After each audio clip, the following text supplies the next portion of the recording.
धन्यवाद। जैसा कि आज है ग्राम भटकुरहा में एकल विद्यालय परिवार की ओर से आज जो ये सांस्कृतिक कार्यक्रम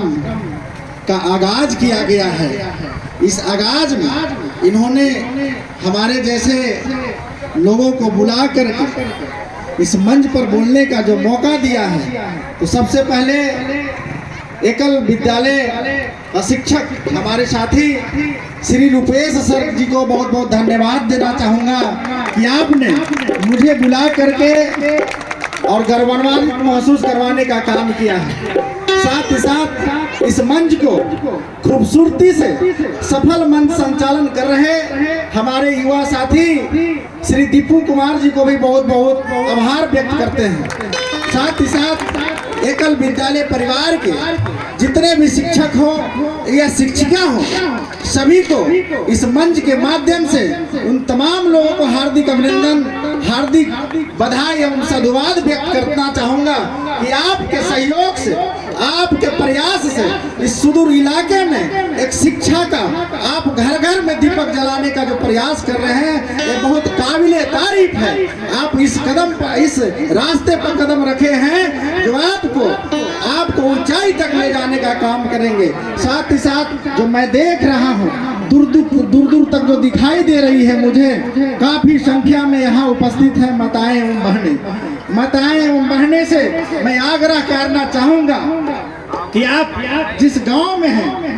और जिस विद्यालय में अपने बच्चे एवं बच्चियों को भेजने का काम करते हैं, ये अच्छी बात है, आप विद्यालय में भेजें, स्कूल में भेजें,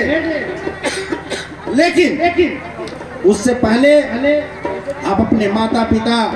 अपने बच्चों के प्रति एक गाइडलाइन, एक रूटीन के हिसाब से उनका एक शिक्षा के प्रति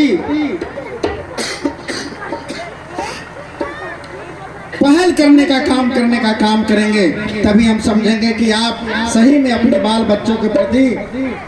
ध्यान देने का काम कर रहे हैं। साथियों, मैं जो देख रहा हूँ काफी संख्या में यहाँ पर उपस्थित हैं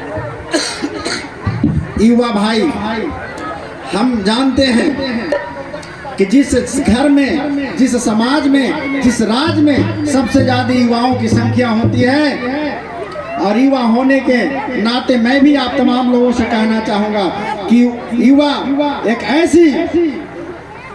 वस्तु है, युवा एक ऐसी सोच है, युवा एक ऐसी रास्ता है। आप देखते होंगे साथियों,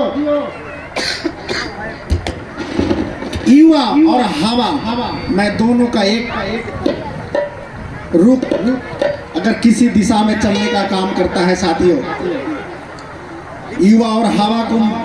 दोनों को मैं एक तरह से संबोधन करना चाहूँगा कि जिस तरह से हवा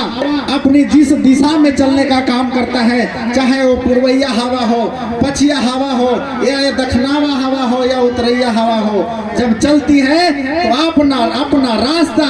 कभी बदलता नहीं है, उसी दिशा में आगे बढ़ते जाता है और अपना कुछ अंजाम छोड़ते जाता है। इसी तरह से युवा भी जिस दिशा में चलने का काम करता है, जिस ऊंचाई पर जाने का काम करता है, अपने पीछे अपने कुछ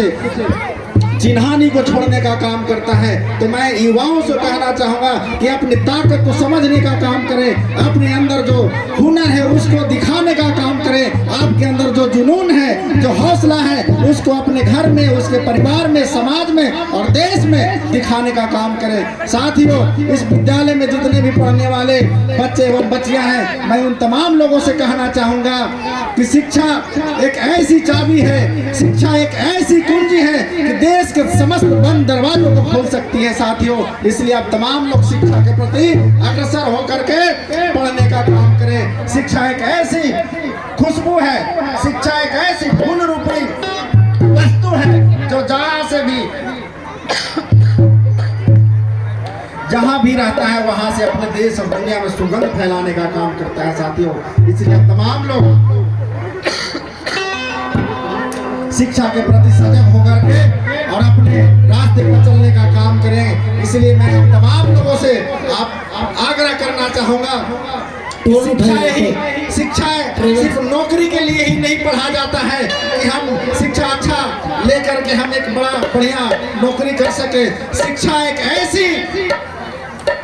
वस्तु है, शिक्षा का असली मतलब होता है साथियों कि अपने जीवन में कुछ सही करने का निर्णय सही समय ले सके। और जागृति का मतलब होता है कि सही समय पर दोस्त और दुश्मन को पहचान कर सके। इसलिए आप शिक्षा आप हमेशा अपने जीवन में उतारने का काम करें और अपने मार्ग को एक संकल्पित होकर के एक रास्ता को चुन करके उस रास्ता पर चलने का काम करें, आपको ऊंचाई तक ले जाने का काम करेगा। साथियों, शिक्षा एक ऐसी चीज है, मैं बहुत ज्यादा समय न लेना चाहूंगा, लेकिन मैं जाते जाते एक शहर के माध्यम से आप तमाम लोगों को मार्गदर्शित करने का काम करूंगा कि असफलता एक चुनौती है, असफलता एक चुनौती है, स्वीकार करो और क्या कमी रह गई है देखो और सुधार करो। जब तक न सफल हो नींद चैन को त्यागो तुम, जब तक न सफल हो नींद चैन को त्यागो तुम, संघर्षों के मैदान छोड़ मत भागो तुम, संघर्षों के मैदान छोड़ मत भागो तुम। कुछ किए बिना जय जयकार नहीं होती, कुछ किए बिना जय जयकार नहीं होती, और कोशिश करने वालों को कभी हार नहीं होती, कभी हार नहीं होती। साथियों, आप जिस विद्यालय में पढ़ रहे हैं उस विद्यालय में आप अपने शिक्षक के प्रति, शिक्षिका के प्रति ध्यान से उनकी बातों को अमल करने का काम करें और उनकी बातों को अमल करते हुए अपने पढ़ाई के प्रति ध्यान आकर्षित कर करके आप सही दिशा में जाने का काम करेंगे। इसलिए मैं बहुत ज़्यादा समय न लेते हुए पुनः एक बार एकल विद्यालय परिवार को, पूरे शिक्षक एवं शिक्षिकाओं को धन्यवाद व्यक्त करना चाहूँगा कि आपने इस सुदूर इलाके में शिक्षा का एक कार्यक्रम करवा करके लोगों में शिक्षा के प्रति आपने उत्साहित, आपने जागृति लाने का काम किया है। इसलिए आप तमाम लोगों को बहुत बहुत धन्यवाद, बहुत बहुत सम्मान। आपकी वाणी को विराम देता हूँ। जय हिंद, जय भारत, जय संविधान।